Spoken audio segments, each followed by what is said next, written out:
একবার দুবার নয়, বারংবার শনিবার ফের হামলার মুখে পড়ল প্রাক্তন কেন্দ্রীয় স্বরাষ্ট্র প্রতিমন্ত্রী নিশীথ প্রামাণিকের কনভয়। দিনহাটার ভেটাগুড়িতে তাঁর গাড়ি লক্ষ্য করে ছোড়া হলো ঢিল বাটাম। কালো পতাকা দেখিয়ে গো ব্যাক স্লোগান তুলল তৃণমূল কর্মী সমর্থকরা।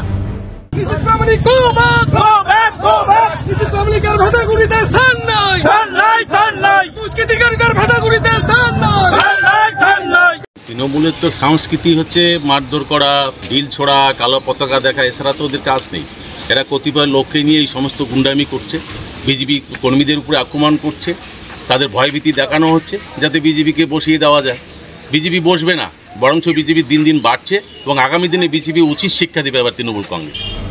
তবে দৃঢ় প্রতিজ্ঞ নিশীথ শাসকের রক্তচক্ষু উপেক্ষা করেও পৌঁছে গেলেন নির্যাতিত বিজেপি কর্মীদের সাহায্যে।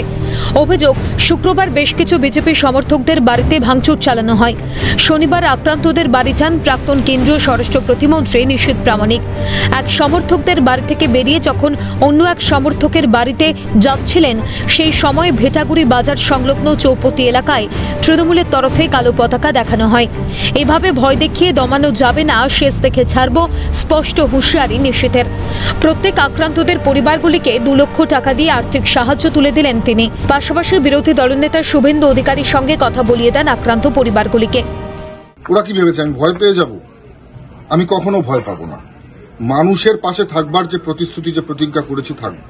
আজকে এই পরিবারের পাশে দাঁড়িয়েছি, আমরা ক্যাশ দিয়ে চেক দিয়ে গেলাম আমরা, এবং সেই অর্থ দিয়ে এই পরিবারের যে ক্ষয়ক্ষতি পূরণ করার চেষ্টা মাত্র আমরা করব। এবং এই তৃণমূলের গুন্ডারা যত ভয় দেখাক, যত কালো পতাকা দেখাক, কোনো লাভ হবে না। এর শেষ আমরা দেখে ছাড়বো।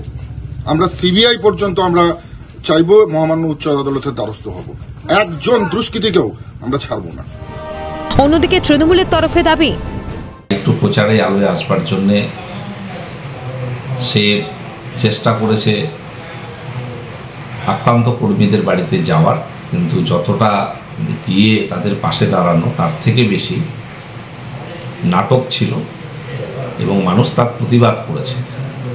এবং আমরা পরবর্তীতে খোঁজ নিয়ে দেখেছি যে এই ঘটনার পেছনে বিজেপি মূলত দায়ী।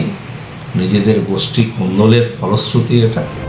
বছর ঘুরলেই বিধানসভা নির্বাচন, ঠিক তার আগে উত্তরে বাড়ছে বিরোধীদের ওপর আক্রমণের ঘটনা। মসৃণভাবে ভোট বৈতরণী পার করা যাবে এভাবে? বড়সড় প্রশ্নচিহ্ন শাসক দলের ভূমিকায়। শশীকেশ রায়ের রিপোর্ট, ক্যালকাটা নিউজ।